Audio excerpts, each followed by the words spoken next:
ಮಂಗಳೂರು ವಿಶ್ವವಿದ್ಯಾನಿಲಯ ಘಟಕ ಕಾಲೇಜುಗಳಾದ ಬನ್ನಡ್ಕ, ನೆಲ್ಯಾಡಿ, ಮಂಗಳೂರು ಸಂಧ್ಯಾ ಕಾಲೇಜುಗಳನ್ನು ಉಳಿಸಲು ಬಲಪಡಿಸಲು ಒತ್ತಾಯಿಸಿ ಮಂಗಳೂರು ವಿಶ್ವವಿದ್ಯಾನಿಲಯ ಘಟಕ ಪದವಿ ಕಾಲೇಜುಗಳನ್ನು ಉಳಿಸಿ ಹೋರಾಟ ಸಮಿತಿಯ ವತಿಯಿಂದ ಸಾಮೂಹಿಕ ಜನಾಗ್ರಹ ಧರಣಿ ಮಂಗಳೂರು ವಿಶ್ವವಿದ್ಯಾನಿಲಯದ ಮುಂಭಾಗದಲ್ಲಿ ನಡೆಯಿತು.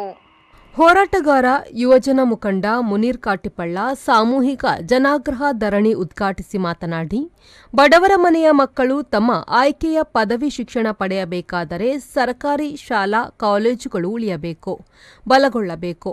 ಹಣಕಾಸು ಅನುದಾನದ ಕೊರತೆಯನ್ನು ಮುಂದಿಟ್ಟು ಕೊಣಾಜೆ, ಬನ್ನಡ್ಕ, ನೆಲ್ಯಾಡಿ ಸಹಿತ 4 ಕಾಲೇಜು ಮುಚ್ಚಲು ಹೊರಟಿರುವುದು ನೆಪ ಮಾತ್ರ. ವಿಶ್ವವಿದ್ಯಾನಿಲಯ ಆಡಳಿತದ ನಡೆಯನ್ನು ನಾಗರಿಕ ಸಮಾಜ ತೀವ್ರವಾಗಿ ವಿರೋಧಿಸಿದೆ ಎಂದು ಹೇಳಿದರು. ಈಗ ಅಡ್ಮಿಷನ್ ಆರಂಭ ಆಗುವಂತಹದ್ದು ಪ್ರಶ್ನೆ ಅಲ್ಲ. ಅಡ್ಮಿಷನ್ ಆರಂಭ ಆದ ತಕ್ಷಣ ಈ 4 ಕಾಲೇಜುಗಳು, ಯೂನಿವರ್ಸಿಟಿ ಅಧೀನದಲ್ಲಿರುವಂತಹ 4 ಪದವಿ ಕಾಲೇಜುಗಳು ಉಳಿತದೆ ಅನ್ನುವಂತ ಯಾವ ಗ್ಯಾರಂಟಿ ಕೂಡ ಇಲ್ಲ. ಈ ವರ್ಷದಿಂದ ಅಡ್ಮಿಷನ್ ಆರಂಭ ಆಗ್ತದೆ, ಈ ವರ್ಷದ್ದು ಕೂಡ ಕಾಲೇಜು ಮುಂದಡಿತದೆ. ಆದ್ರೆ ಈ ಕಾಲೇಜನ್ನು ಉಳಿಸ್ಲಿಕ್ಕೆ ಅದು ಸಾಧ್ಯ ಆಗುವುದಿಲ್ಲ. ಯಾಕೆಂತ ಕೇಳಿದ್ರೆ ಈ 4 ಕಾಲೇಜುಗಳಲ್ಲಿಯೂ ಕೂಡ ಇವತ್ತು ಪಾಠ ಮಾಡ್ತಾ ಇರುವಂತಹ ಟೀಚರ್ಗಳು, ಉಪನ್ಯಾಸಕರು ಯಾರಿದ್ದಾರೆ ಅಂದ್ರೆ ಎಲ್ಲರೂ ಕೂಡ ಅತಿಥಿ ಉಪನ್ಯಾಸಕರು. ಅವರಿಗೆ ಯಾರು ಪರ್ಮನೆಂಟ್ ಉಪನ್ಯಾಸಕರಿಲ್ಲ, ಅವರಿಗೆ ಸರ್ಕಾರದಿಂದ ವೇತನ ಬರ್ತಾ ಇಲ್ಲ, ಅವರಿಗೆ ಯೂನಿವರ್ಸಿಟಿ ಗೌರವಧನವನ್ನ ಕೊಡ್ತಾ ಇದೆ. ಈಗ ಯೂನಿವರ್ಸಿಟಿಯಲ್ಲಿ ಆ ಹಣಕಾಸು ಇಲ್ಲದೆ ಇರೋದ್ರಿಂದ ನಿಧಾನಕ್ಕೆ ಈಗಲೇ ಅವರಿಗೆ ಹಲವು ತಿಂಗಳುಗಳಿಂದ ವೇತನ ಪಾವತಿ ಆಗ್ಲಿಲ್ಲ ಅನ್ನುವಂತ ಆರೋಪಗಳಿದ್ದಾವೆ, ದೂರುಗಳಿದ್ದಾವೆ. ನಿಧಾನಕ್ಕೆ ಇದು ಮುಂದುವರಿದ್ರೆ ಮುಂದೆ ಅವರು ಅರ್ಥದಲ್ಲೇ ಕೆಲಸಗಳನ್ನ, ತಮ್ಮ ಉಪನ್ಯಾಸಕ ವೃತ್ತಿಯನ್ನ ಬಿಟ್ಟು ಬೇರೆಲ್ಲಾದ್ರೂ ತಮ್ಮ ಹೊಟ್ಟೆಪಾಡನ್ನು ಹುಡುಕಿಕೊಂಡು ಹೋದ್ರೆ ಇಲ್ಲಿರುವಂತಹ ಈ ಯೂನಿವರ್ಸಿಟಿಯ ಘಟಕ ಕಾಲೇಜುಗಳಲ್ಲಿ ಶಿಕ್ಷಣ ವ್ಯವಸ್ಥೆ ಪೂರ್ತಿ ಹಾಳಾಗ್ತದೆ. ಅದರಿಂದಾಗಿ ಮುಂದಿನ ವರ್ಷ ವಿದ್ಯಾರ್ಥಿಗಳೇ ಅಲ್ಲಿಗೆ ಅಡ್ಮಿಷನ್ ಮಾಡ್ಲಿಕ್ಕೆ ಬರುವುದಿಲ್ಲ. ನೀವು ಅಡ್ಮಿಷನ್ ಓಪನ್ ಇಟ್ಟರೂ ಕೂಡ ಅಲ್ಲಿ ಪಾಠ ಮಾಡ್ಲಿಕ್ಕೆ ಟೀಚರ್ಗಳಿಲ್ಲ, ಸರಿಯಾದಂತಹ ಕಟ್ಟಡಗಳಿಲ್ಲ, ಮೂಲಭೂತ ಸೌಲಭ್ಯಗಳಿಲ್ಲ, ಯಾವುದೇ ರೀತಿಯಾದಂತಹ ವ್ಯವಸ್ಥೆಗಳು ನಮ್ಗೆ ಈಗಿನ ಈ ಸ್ಪರ್ಧಾತ್ಮಕ ಯುಗದಲ್ಲಿ ಬೇಕಾದಂತ ಅಂದ್ರೆ ಎನಪೋಯ ಸ್ವಾಯತ್ತ ಪದವಿ ಕಾಲೇಜುಗಳಲ್ಲಿ, ಅಲೋಸಿಯಸ್ನವರ ಸ್ವಾಯತ್ತ ಪದವಿ ಕಾಲೇಜುಗಳಲ್ಲಿ, ಅದೇ ರೀತಿಯಲ್ಲಿ ಬೇರೆ ಬೇರೆ ಇಲ್ಲಿರುವಂತಹ ಖಾಸಗಿ ಶಿಕ್ಷಣ ಸಂಸ್ಥೆಗಳ ಡಿಗ್ರಿ ಕಾಲೇಜುಗಳಲ್ಲಿ ಇರುವ ರೀತಿಯಾದಂತಹ ಸಬ್ಜೆಕ್ಟ್ಗಳು ಈ ಕಾಲೇಜುಗಳಲ್ಲಿಲ್ಲ. ಅಂತಹದ್ದನ್ನ ಪಾಠ ಮಾಡಬಲ್ಲಂತಹ ಉಪನ್ಯಾಸಕರಿಲ್ಲ, ಮತ್ತು ಇರುವ ಉಪನ್ಯಾಸಕರಿಗೆ ವೇತನ ಕೊಡದೇ ಇರೋದ್ರಿಂದ ಅವರು ಬರ್ತಾ ಇಲ್ಲ ಅಂತ ಹೇಳಿ ಇವತ್ತಿನ ಈ ಸ್ಪರ್ಧಾತ್ಮಕವಾದಂತಹ ಜಗತ್ತಿನಲ್ಲಿ ಇಲ್ಲಿ ಕಲಿತ್ರೆ ಆ ಸರ್ಟಿಫಿಕೇಟ್ಗೆ ಯಾವುದೇ ವ್ಯಾಲ್ಯೂ ಇಲ್ಲ ಅಂತ ತಿಳ್ಕೊಂಡು ನಾಳೆ ಬಡವರ ಮನೆಯ ಮಕ್ಕಳು, ಕೆಳ ಮಧ್ಯಮ ವರ್ಗದ ಮನೆಯ ಮಕ್ಕಳು ಈ ಕಾಲೇಜಿನಲ್ಲಿ ಅಡ್ಮಿಷನ್ ಮಾಡ್ಲಿಕ್ಕೆ ಹಿಂಜರಿತಾರೆ. ವಿದ್ಯಾರ್ಥಿಗಳ ಸಂಖ್ಯೆ ಕಡಿಮೆ ಆಗ್ತದೆ. ಅದರಿಂದ ನಿಧಾನವಾಗಿ 4 ಕಾಲೇಜುಗಳು ಕೂಡ ಅದರಷ್ಟಕ್ಕೆ ಮುಚ್ಚಿ ಹೋಗುವಂತ ಸ್ಥಿತಿ ನಿರ್ಮಾಣ ಆಗ್ತದೆ. ಈಗ ಇವತ್ತು ನಾವು ನೋಡ್ತಾ ಇದ್ದೀವಿ ನಮ್ಮ ಸುತ್ತಮುತ್ತ ಸರ್ಕಾರಿ ಶಾಲೆಗಳು, ಪ್ರಾಥಮಿಕ ಶಾಲೆಗಳು ಎಷ್ಟು ಮುಚ್ಚಿ ಹೋಯಿತು ಅಂತ. ಯಾಕೆಂತ ಕೇಳಿದ್ರೆ ಹತ್ತಿರದಲ್ಲಿ ಪ್ರೈವೇಟ್ ಸ್ಕೂಲ್ಗಳು ಆರಂಭ ಆಗ್ತದೆ, ಇಂಗ್ಲಿಷ್ ಮೀಡಿಯಂ. ಅಲ್ಲಿ ಬೇರೆ ಬೇರೆ ರೀತಿಯಾದಂತಹ ಆಕರ್ಷಣೆಗಳಿರ್ತವೆ. ಇಲ್ಲಿ ಅಂತ ಆಕರ್ಷಣೆಗಳಿಲ್ಲ, ಸರಿಯಾದ ಕಟ್ಟಡಗಳಿಲ್ಲ, ಸರಿಯಾದ ಟೀಚರ್ಗಳಿಲ್ಲ. ನಿಧಾನಕ್ಕೆ ಅಲ್ಲಿಗೆ ಹೋಗುವ ಮಕ್ಕಳು ಕಡಿಮೆ ಆಗಿ ಕೊನೆಗೆ ವಿದ್ಯಾರ್ಥಿಗಳು ಬರೋದಿಲ್ಲ ಅಂತ ಹೇಳಿ ಸರ್ಕಾರಿ ಶಾಲೆಗಳನ್ನು ಮುಚ್ಚಿದ್ರು. ಅದೇ ರೀತಿ ಈ ಕಾಲೇಜುಗಳನ್ನು ಮುಚ್ಚುವಂತಹ ಸಾಧ್ಯತೆಗಳಿದೆ. ಅದಕ್ಕಾಗಿ ಈ ಪ್ರಶ್ನೆಯನ್ನ ಸರಿಯಾದ ರೀತಿಯಲ್ಲಿ ಇತ್ಯರ್ಥ ಮಾಡಬೇಕು. ಏನಾದ್ರೂ ಸರ್ಕಾರದ ಕಡೆಯಿಂದ ಉತ್ತರ ಬಂತ, ಅನುದಾನ ಕೊಡ್ತೀವಿ ಅಂತ ಇಲ್ಲ. ಅದರಿಂದಾಗಿ ನಮ್ಮ ಬೇಡಿಕೆ ಏನು, ಈ ಕಾಲೇಜುಗಳನ್ನ ಉಳಿಸ್ಲಿಕ್ಕೆ ಒಂದು ವಿಶೇಷ ಪ್ರಯತ್ನ ಆಗ್ಬೇಕು. ಅದರಲ್ಲಿ ಕೂಡ ಸರ್ಕಾರ ಅನುದಾನ ಕೊಡೋದ್ರ ಬಗ್ಗೆ ನಮ್ಗೆ ಸಹಮತ ಇಲ್ಲ ಯೂನಿವರ್ಸಿಟಿ. ಯಾಕಂದ್ರೆ ಅನುದಾನ ಕೊಟ್ಟದ್ದೆಲ್ಲವೂ ಕೂಡ ಪ್ರತಿ ವರ್ಷ ಭ್ರಷ್ಟರ ಪಾಲಾಗ್ತಾ ಇದೆ. ಮಂಗಳೂರು ಯೂನಿವರ್ಸಿಟಿಗೆ ಬೇಕಾದಷ್ಟು ಆದಾಯ ಇತ್ತು. ಆದಾಯ ಇದ್ದ ಕಾರಣಕ್ಕೆ ಅದೇ ಧೈರ್ಯದಲ್ಲಿ 4 ಪದವಿ ಕಾಲೇಜುಗಳನ್ನ ಆರಂಭ ಮಾಡಿದ್ರು. ಆರಂಭ ಮಾಡಿ ಅವರಿಗೆ ವೇತನ ಕೊಡ್ತಾ ಇದ್ರು, ಚೆನ್ನಾಗಿ ನಡೀತಾ ಇದೆ. ಈಗ ಹೇಳ್ತಾ ಇದ್ರೆ ನಮ್ಮ ಹತ್ರ ದುಡ್ಡಿಲ್ಲ, ನಮ್ಮೆಲ್ಲರೂ ದುಡ್ಡೆಲ್ಲ ಖಾಲಿ ಆಗಿದೆ ಅಂತ. ಅದ್ರ ಜೊತೆಯಲ್ಲಿ ಯೂನಿವರ್ಸಿಟಿಯ ಮೇಲೆ ಭ್ರಷ್ಟಾಚಾರದ ಕಳಂಕ ಇವತ್ತು ಮೆತ್ತಿಕೊಂಡಿದೆ. ಅವರು ನಿರ್ಮಿಸಿರುವಂತಹ ಹಾಸ್ಟೆಲ್ಗಳಲ್ಲಿ ಭ್ರಷ್ಟಾಚಾರ ಆಗಿದೆ.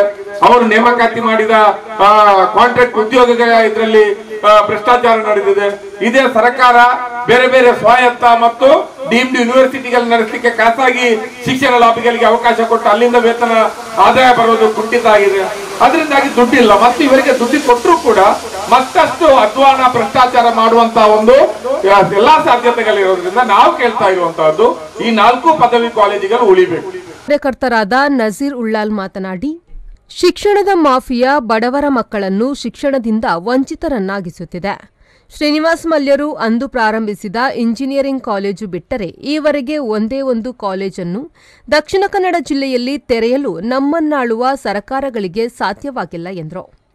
ಕಾರ್ಮಿಕ ಮುಖಂಡ ಬಿ ಶೇಖರ್ ಮಾತನಾಡುತ್ತಾ, ಸದ್ಯದ ಪರಿಸ್ಥಿತಿಯಲ್ಲಿ ಬಡವರ ಮನೆಯ ಮಕ್ಕಳಿಗೆ ಖಾಸಗಿ ಕಾಲೇಜುಗಳು ವಿಧಿಸುವ ಶುಲ್ಕವನ್ನು ಭರಿಸಲು ಸಾಧ್ಯವಾಗುತ್ತಿಲ್ಲ.